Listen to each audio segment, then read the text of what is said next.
Assalamualaikum warahmatullahi wabarakatuh. Hai semuanya, perkenalkan nama saya Berta Larasati.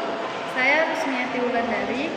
Di sini kami akan membacakan cerpen Yang berjudul Gerobak karya Seno Bumira Aji Dharma.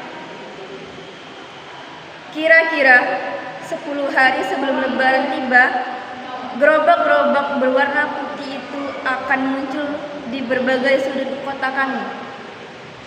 Seperti selalu terjadi dalam bulan puasa tahun-tahun belakangan ini, gerobak itu tidak ada bedanya dengan gerobak pemulung atau bahkan gerobak sampah lainnya dengan roda karet dan pegangan kayu untuk dihela kedua lengan di depan. Hanya saja gerobak ini ternyata berisi manusia. Dari balik dinding gerobak berwarna putih itu akan tampak sejumlah kepala yang menumpang gerobak tersebut. Biasanya seorang ibu dengan 2 atau 3 anak yang masih kecil dengan seorang bapak bertenaga kuat yang menjadi pengelola gerobak tersebut. Karena tidak pernah betul-betul mengamati, aku hanya melihat gerobak-gerobak itu sepintas. Ketika sedang berjalan merayapi berbagai sudut kota, dari mana dan mau kemana, aku tidak berada di batas kota dan melihat gerobak-gerobak itu masuk kota. Mereka seperti tiba-tiba saja sudah berada di dalam kota. Kadang terlihat berhenti di berbagai tanah lapang, memasang tenda plastik, menggelar tikar, dan tidur-tiduran dengan santai. Tidak ketinggalan menanam air dengan kayu bakar dan masak seperlunya. Apabila tanah lapang sudah penuh, mereka menginap di kaki lima dengan plastik menutupi gerobak. Dan mereka tidur di dalamnya. Tidak jarang mereka memasang juga tenda di depan rumah-rumah gedung bertingkat. Salah satu dari gerobak itu berhenti pula di depan rumah gedung kakekku. "Kakek, siapakah orang yang datang dengan gerobak itu, kek? Dari mana mereka datang?" Kakek menjawab sambil menghela nafas. "Oh, mereka selalu datang selama bulan puasa dan nanti menghilang setelah Lebaran. Mereka datang dari negeri kemiskinan." "Negeri kemiskinan?" "Ya, mereka datang untuk mengemis."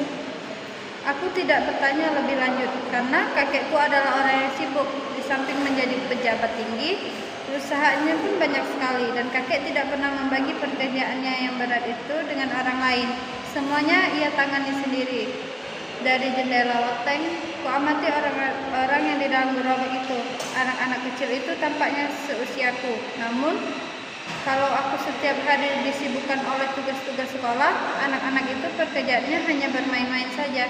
Kadang-kadang aku ingin sekali ikut bermain dengan anak-anak itu, tetapi kakek tentu saja melarangku. "Jangan sekali-sekali mendekati kere-kere itu," kata kakek. "Kita tidak pernah tahu apa yang mereka pikirkan tentang kita." "Apa yang mereka pikirkan, kek?" "Coba saja kamu setiap hari hidup di dalam gerobak di luar sana. Apa yang akan kamu pikirkan jika dari kegelapan melihat lampu-lampu kristal di balik jendela, dalam kerumunan nyamuk yang berdeging-deging, melihat anak kecil berbaju bersih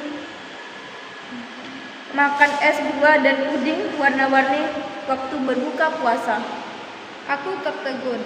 Apa maksud kakek? Apakah mereka akan menculik aku? Ataukah setidaknya mereka akan melompat masuk jendela dan merampas makanan enak-enak untuk berbuka puasa ini?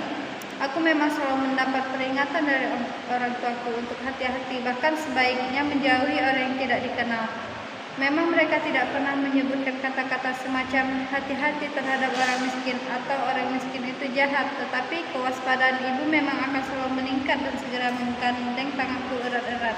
Apabila didekati orang-orang yang berbaju compang-camping sudah tidak jelas warnanya lagi. Dari balik topi tikar pada mereka yang sudah jebol tepinya. Memang selalu kulihat mata yang menatap, tetapi tak bisa kutahui apa yang dikatakan mata itu. Sekarang aku tahu gerabak-gerabak warna putih itu datang dari negeri kemiskinan, di mana tempatnya kakek tidak pernah menjelaskan, tetapi kurasa tentunya dekat-dekat saja, karena bukankah gerabak itu dihela oleh orang yang berjalan kaki. Demikianlah gerabak-gerabak itu dari hari ke hari makin banyak saja tampaknya. Benarkah seperti kata kakek? Mereka datang untuk mengemis.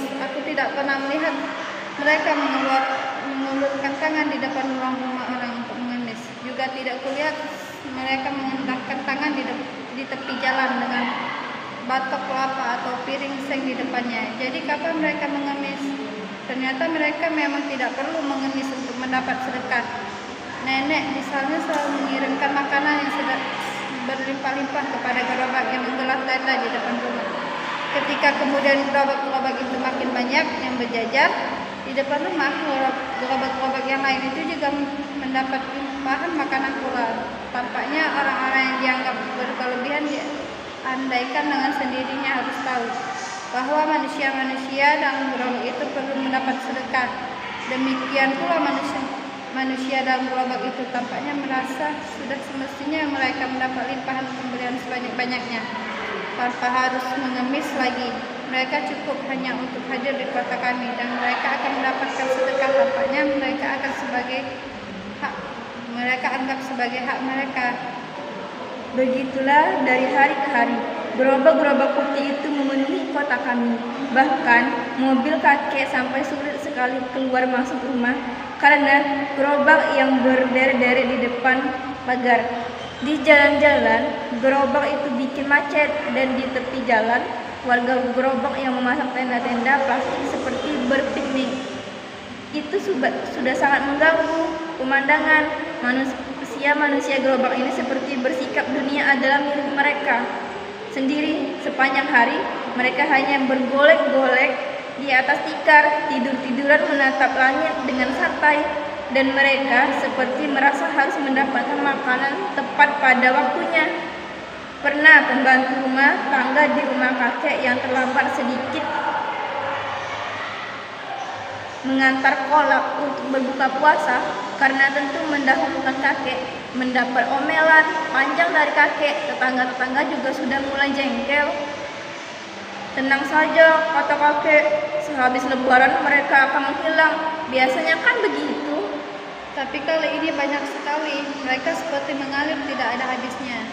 Ya, tapi kapan mereka tidak kembali ke tempat asal mereka? Mereka selalu menghilang sehabis lebaran, pulang ke negeri kemiskinan. Para tetangga tidak membantah, mereka juga berharap begitu. Setiap tahun menjelang hari lebaran, gerobak-gerobak memenuhi kota, tapi setiap tahun itu pula mereka akan menghilang kembali. Pada hari lebaran, gerobak-gerobak itu ternyata tidak semakin berkurang, meskipun kota kami selalu menjadi sunyi dan sepi setiap kali lebaran tiba.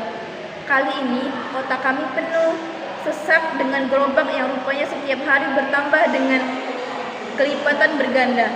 Gerobak-gerobak itu masih saja berisi anak-anak dan perempuan-perempuan dekil.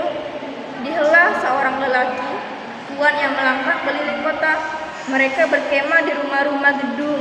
Mereka tidur-tiduran sambil memandang rumah-rumah gedung yang indah, kokoh dan kuat, asri dan mewah dari luar pagar tembok. Pada hari lebaran, penghuni rumah-rumah gedung itu banyak yang pulang kampung, meninggalkan rumah yang kadang-kadang dijaga satpam, dititipkan kepada tetangga atau ditinggal dan dikunci begitu saja. Lebih dari warga kota mudik ke kampungnya masing-masing pada hari lebaran. Pada saat yang sama, gerobak-gerobak masuk kota, entah dari mana. Pasti tidak lewat jalan tol, entah dari mana, seperti hadir begitu saja di dalam kota. Apabila kemudian warga kota kembali dari kampung, kali ini gerobak-gerobak itu masih tetap di sana, berkemah dan menggelar tikar di sembarang tempat. Bahkan sebagian telah pula masuk merayapi tembok, melompati pagar, dan hidup di dalam rumah-rumah gedung itu. Warga kota yang memasuki kembali rumah-rumah mereka terkejut. Orang-orang yang datang bersama gerobak itu telah menduduki rumah tersebut, makan di meja makan, mereka tidur di tempat tidur mereka, mandi di kamar mandi mereka, dan berenang di kolam mereka. Apakah mereka maunya hidup di dalam rumah-rumah gedung yang selalu mereka tatap dari luar pagar dengan pikiran entah apa dan meninggalkan gerobak mereka untuk selama-lamanya? Mereka masih di sini, Kek, padahal hari lebaran kan sudah berlalu. Lagi-lagi kakek menghela nafas. Mereka memang tidak bisa pulang kemana-mana lagi sekarang. Bukan mereka bisa pulang kembali ke negeri kemiskinan? Ya, tetapi negeri kemiskinan sudah terendam lumpur sekarang dan tidak ada kepastian sampai banjir lumpur itu akan selesai. Sekarang aku mengerti kenapa orang-orang itu tampak sangat amat dekil. Rupa-rupanya seluruh tubuh mereka seperti berbalut lumpur, sehingga kadang-kadang mereka tampak seperti patung yang bisa hidup dan bergerak-gerak. Baru kusadari betapa manusia-manusia gerobak ini memang sangat jarang berkata-kata, seperti mereka betul-betul hanyalah patung dan hanya mata mereka yang menatapmu dengan 1001 makna yang terpancar dari sana. Mereka yang tiada punya rumah di atas bumi, di manakah mereka mesti tinggal selain tetap di bumi? Kakek merasa gelisah dengan perkembangan ini.